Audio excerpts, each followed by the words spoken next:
This is Optimal Finance Daily, episode 1053. Should you buy or rent your home? By Don Starks of SimpleMoneyPro.com. And I'm Dan. I'm your host here at Optimal Finance Daily. Welcome back, or welcome for the first time if you're just discovering us. This is the podcast where I read to you from some of the best personal finance blogs on the planet, 7 days a week. Now, before we get to today's post from Don Starks, why settle for 7% returns from your 401k? Whether you're an experienced investor or new to the game, our friends at the Motley Fool want to help you find great stocks. So that's why they've created a report on a group of 5 stock picks for the next generation of investors. And the best part is, it's free for all Optimal Finance Daily listeners at fool.com/Optimal Finance Daily. That's FOOL.com/Optimal Finance Daily, and I have that linked in this episode's description. For now, let's get right to the post and start optimizing your life. Should you buy or rent your home? By Don Starks of SimpleMoneyPro.com. Homeownership is synonymous with the great American dream, right? As such, it's an idea that's packed with emotion and stoked with ambition. When you're younger, you're advised to save your money just so you can buy a home. Homeownership is the equivalent of the holy grail in matters of personal finance. But is homeownership the best move for everyone? I don't think so. While it's evident economic times have changed and the ride of homeownership has been like a roller coaster over the past decade, I have long held the unorthodox opinion that homeownership is not right for everyone. In previous generations, conventional wisdom was to save up money for a down payment to buy your first home. Buy as much house as you can afford, went the mantra. Build your equity while you build your income over time, and then upgrade your home to the most house you can afford. History had demonstrated owning a home was a fabulous investment since the value of real estate always went up. Of course, 2008 taught us that this isn't always true. The question of owning or renting a home is complex and requires a multifaceted decision. Here are questions and considerations to determine what's right for you. Will you stay put? How likely is it that you will be in the same house or even the same town in 3 to 5 years? In our modern world, people are mobile as they pursue their careers, and technology allows many of us to work from anywhere. Depending on the real estate market where you live, it might be unwise to purchase a home that you need to turn around and sell in a short window of time. On the other hand, if you live in a very active real estate market, buying might be the right idea for you, even if you are likely to move away in a couple of years. If you are just starting a career that has the potential to take you other places geographically, renting and socking away savings for a future home purchase would be wiser than buying a home now. What will your family look like? Are you currently in a relationship? Do you want children in the next few years? While it's unreasonable to completely map out your life with absolutes, though wouldn't that be lovely, it's wise to think ahead before committing to a large purchase such as homeownership. Are you in the early stage of thinking about settling down and starting a family?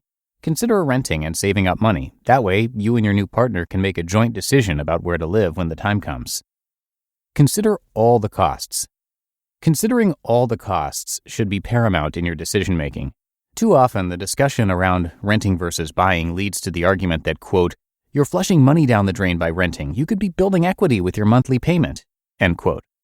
The problem with this argument is that a $1,200 monthly rent payment is not equal to a $1,200 mortgage payment.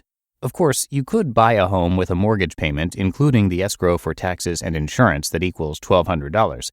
However, be realistic and think through the additional costs that a homeowner incurs that a renter does not. Closing costs. The actual transaction of buying a home costs money. Depending on the price of the home, closing costs can range from a few $100s to several $1,000s. Often, this expense is overlooked or ignored because lenders allow you to roll closing costs right into the mortgage. But remember, that doesn't make those costs go away. It merely makes the total price you pay for the home higher than originally anticipated. Interest costs. This is part of your mortgage payment, so we've accounted for it, right?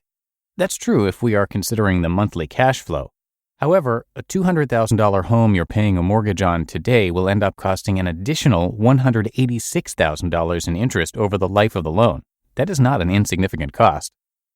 Fix-up costs. Typically, new homeowners spend additional funds to fix up their house. The costs can include minor cosmetic spending, like painting some rooms, or it might be major renovation.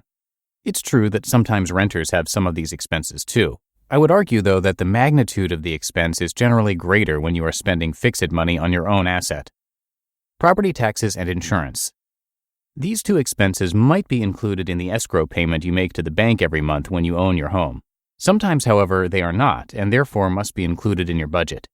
Additionally, house shoppers tend to forget about these expenses when computing how much house they can afford. This oversight can result in a dreadful budget mistake. Maintenance. Finally, there's the issue of maintenance. As a renter, if your refrigerator dies or your roof starts to leak, you call the landlord. If you own your home, you are on the hook for all maintenance and appliance replacement costs. Depending on the age and condition of the home you buy, these expenses can be large as well as unpredictable. So, is it better to rent? But Don, even if I incur all those additional expenses, at least I have an asset that is growing in value. Surely the increase in value will make up for all that expense. Well, maybe, but maybe not. Again, the length of time you live in the home and the condition of the real estate market where you live are big factors. If you bought a home today, took excellent care of it, and lived in it for 20 to 30 years, you'll likely come out ahead financially versus renting. In most cases, however, there are too many variables to make an accurate assessment. My point is this: renting should not automatically be viewed as a bad financial move. For many people, renting really is the best financial decision once all factors are considered. If you are bent to buy instead of rent, remember to take into account two important concepts. First, consider all the additional expenses of homeownership to determine a better target for how much house I can afford. And second, buy a house as a place to live, not as an investment. Real estate can be a wise investment, but you should think of your house as your home and not as an investment. Why? It's a fact that given the changing circumstances of our lives and the costs involved, it's unlikely your home will work out to be a profitable investment. Even if your home grows in value, it's unlikely you'll use that asset to fund your retirement. After all, you need a place to live. You just listened to the post titled, "Should You Buy or Rent Your Home?" by Don Starks of SimpleMoneyPro.com. Now, are you a Henry? That stands for High Earner, Not Rich Yet, and it means that despite earning a six-figure income, you're struggling to amass any meaningful nest egg. Our friends at the Motley Fool can help. Since 1993, they've been providing investment advice, helping members build the financial future they envision. To kickstart your 2020 financial goals, they're offering 5 of their favorite stock picks for free. Realizing you're a Henry? Remember the not rich yet part. You can do it, and the Motley Fool can help. Visit fool.com/optimalfinancedaily.